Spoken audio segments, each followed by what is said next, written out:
Let me assure you, Iran would know under a Santorum presidency. Just want you to know, no news. Under a Santorum presidency, I guarantee you, the Iranians will know when I say they will not get a nuclear weapon. They know I mean it. All right, and there you have presidential candidate Rick Santorum watching himself. Hey, you've got to know, Senator, that if you're going to make a gaffe, that's a good one to make, right?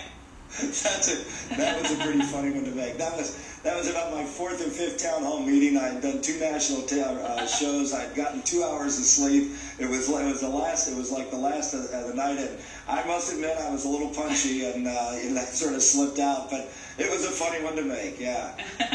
Well, in this race where so much has not been so funny, I mean, a lot of people have criticized you and the other Republicans.